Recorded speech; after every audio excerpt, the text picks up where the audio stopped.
Hello, ഇന്നാണ് മോളുടെ dance. അപ്പോൾ ഒരു 12:30 കൊണ്ടാക്കാൻ പറഞ്ഞ് ഞാനും മോനും കൂടെ മോളിനെ കൊണ്ടാക്കിയിട്ട് വന്നു. പിന്നെ ഒരു 5:30 വന്നാൽ മതി പറഞ്ഞു. 5:30 ആകുമ്പോഴാണ് പ്രോഗ്രാം തുടങ്ങണമെന്ന് പറഞ്ഞു. അപ്പോൾ ഞാൻ ദേ പോയി. ആദ്യം പോയപ്പോൾ അവിടെ ഡ്രസ്സ് ചേഞ്ച് ചെയ്യണമെന്നൊക്കെ പറഞ്ഞു. പിന്നെ അത് കഴിഞ്ഞ് കുറച്ച് കഴിഞ്ഞ് വരുമ്പോഴേക്കും ഇതാ ടീച്ചർ എല്ലാ കുട്ടികൾക്കും സോക്സൊക്കെ ഇട്ട് കൊടുത്തു. അവരൊക്കെ റെഡിയായി നിൽക്കുകയാണ്. പിന്നെ ഒരുപാട് ഇതുപോലെ സർട്ടിഫിക്കറ്റുകൾ കൊടുക്കുന്നത്, DCL എക്സാമിൻ്റെ സർട്ടിഫിക്കറ്റ് എല്ലാം ഷീൽഡ് എല്ലാം കൊടുക്കുന്നതിൻ്റെ ഉണ്ടായിരുന്നു. പിന്നെ അനുമോദന ചടങ്ങ് ഇന്നും ഉണ്ടായിരുന്നു.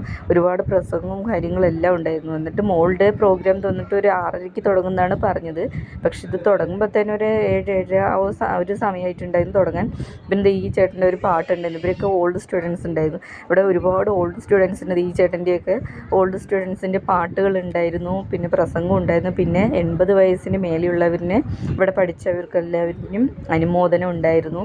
അങ്ങനെ ഒരുപാട് ഇന്നലെയും ഉണ്ടായിരുന്നു, അതേപോലെ തന്നെ ഇന്നും ഒരുപാട് ഉണ്ടായിരുന്നു.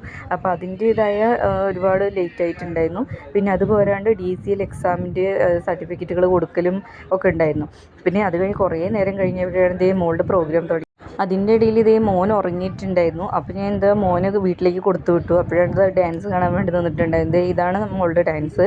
അപ്പോൾ മോൾ ഏറ്റവും പുറകിലാണ് നിൽക്കുന്നത്. നമുക്ക് ഇവിടുന്ന് പെട്ടെന്നൊന്നും കാണാൻ പറ്റില്ല. ഞാൻ വീഡിയോ എടുക്കാൻ വേണ്ടിയിട്ട് സ്റ്റേജിൻ്റെ ഫ്രണ്ടിൽ അവിടെ പോയി നിന്നപ്പോഴാണ് ഇത് കാണാൻ പറ്റിയത്. അപ്പോൾ അത്യാവശ്യം അടിപൊളിയായിട്ട് കളിച്ചിട്ടുണ്ടായിരുന്നു, നന്നായിട്ടുണ്ടായിരുന്നു. അപ്പോൾ ഒരുപാട് നേരമൊന്നും എനിക്ക് നിൽക്കാൻ പറ്റിയില്ല. മോളുടെ ഡാൻസ് കഴിയുന്നവരെ തന്നെ നിൽക്കാൻ പറ്റുള്ളൂ. മോളുടെ ഡാൻസ് കഴിഞ്ഞത് ഞാൻ അങ്ങനെ വീട്ടിലേക്ക് വന്നു. കാരണം മോൻ അവിടെ ഇവിടുന്ന് ഉറങ്ങിയിട്ട് കൊണ്ടുപോയിട്ടുണ്ടായിരുന്നു.